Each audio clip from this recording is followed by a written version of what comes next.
Hello, I'm Chris Burns, and welcome to The Network, where we connect into a matrix of newsmakers to get to the heart of an issue. And watch out, they've got to answer in 25 seconds or less, or else. Let's take a look at that issue right now. It's a symbol of post-war reconciliation, a European Parliament built along the border of Europe's once bitterest enemies in wars that killed millions. It's part of the reconciliation between France and Germany to share power as an engine behind the European Union, with Germany having the seat of the European Central Bank. It's also costly, estimated at over 200 million euros a year, to maintain the complex of buildings and to transport more than 700 MEPs, thousands of staff, and tons of materials 400 kilometers from Brussels. It's known as the traveling circus. In time of tight budgets, calls are rising to shut down the Strasbourg Parliament. The French government insists the two-seat concept is enshrined in treaties sharing institutions across the EU. Some fear revamping those treaties would reopen a political Pandora's box, sparking conflict over who gets what institution. Others say shutting Strasbourg would be a strong symbolic gesture of solidarity with those hurting from budget cuts and would fight the image many Europeans have of a wasteful EU. Now, wired into this edition of the network is, here at the European Parliament, Rainer Wieland, Vice President of the European Parliament and a member of the EPP group. He does favor the Parliament being in Strasbourg. Edward Macmillan-Scott, who is also Vice President of the European Parliament and a member of the ALDE group. He is co-chair of the Single Seat campaign. And in London, Jonathan Issaby, Political Director of the Taxpayers Alliance, which favors the Parliament to be in Brussels. Let me start with a question for all of you, starting with Rainer. Should the Strasbourg Parliament be closed? Would it be a gesture of solidarity? Should we make Strasbourg the only seat? Well, for me, it's in the first place a question of political reality. And as it was shown in the film, the decentrality of Europe is part of the European history, and we can change things only in line with the rules, and the rules are that we need unanimous decisions on that. Okay. Edward, what's your opinion? I think that the European Parliament should have the right to choose where and when it meets in the same way that a national parliament does. For example, Reiner's from Germany. He knows that the Bundestag and the Bundesrat moved from Bonn at their own request to be in Berlin, the heart of government. This Brussels is the home of the European Parliament, is where most of our activities take place, and it's where the European Commission, the new Foreign Service, the Council of Ministers, all the key people in the European Union are here. Okay. Jonathan, what's your position? Well, Rainer talks about political reality. I think MEPs need to wake up to economic reality and the fact that this is costing over 200 million euros a year to run this travelling circus, to run people between Brussels and Strasbourg. Money is incredibly tight across the continent. The European Parliament should be following the lead of national governments and looking for ways of saving money. And moving the seat purely to Brussels is the obvious way to very quickly save a lot of money very quickly. Okay, but Jonathan, let me pick up on what you said, because critics of this Tale of Two Cities report that you're quoting say that it exaggerates the costs and the CO2 output, and it is done by Eurosceptics who just want to shut down the EU. What do you think, Mr. Wieland? Rainer. I would support if the Parliament can decide it for its own in all parliamentarian matters. I would support that, but not the only question whether from one member state things should be taken in under the headline of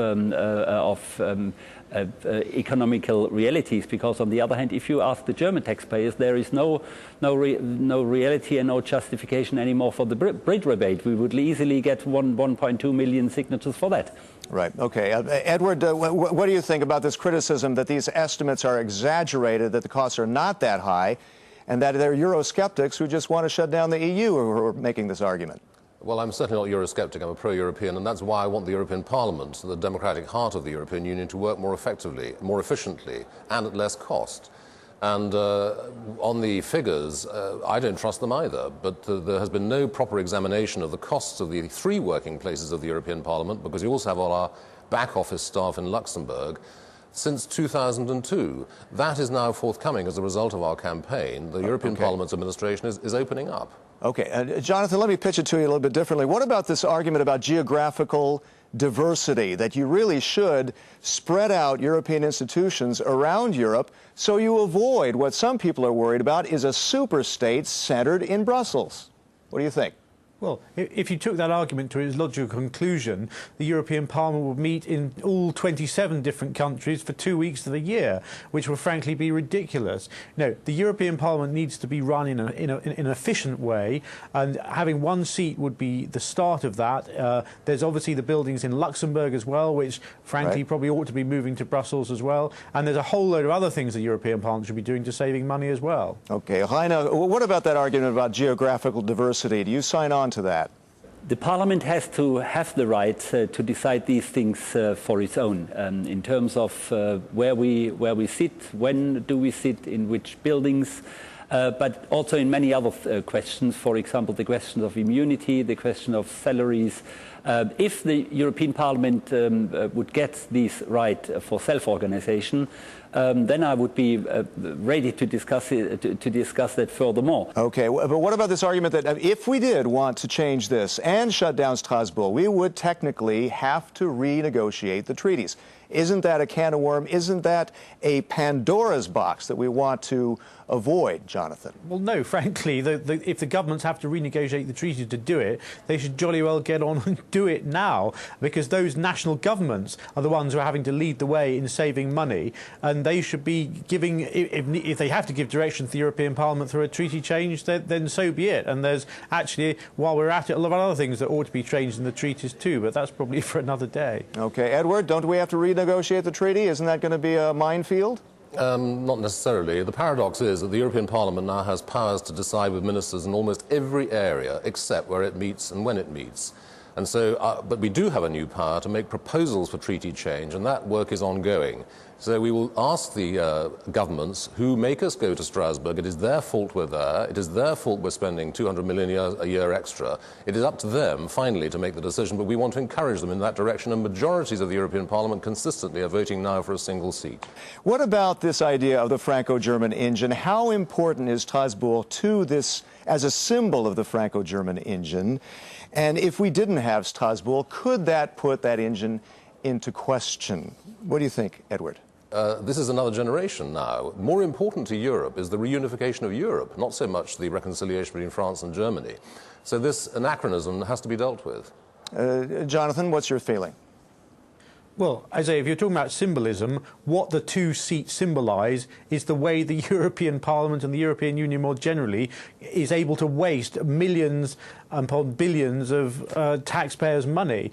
And the more people are going to resent paying their taxes to fund this travelling circus. Okay, I'm going to, because Heino, because you're outnumbered 2-1 here on this in this show, I'm leaving you the last word. What do you think, then, about the Franco-German engine? Could it be put into question if Strasbourg were closed? It's not only a German-French symbol, it is a European symbol. The Council of Europe took the seat in Strasbourg.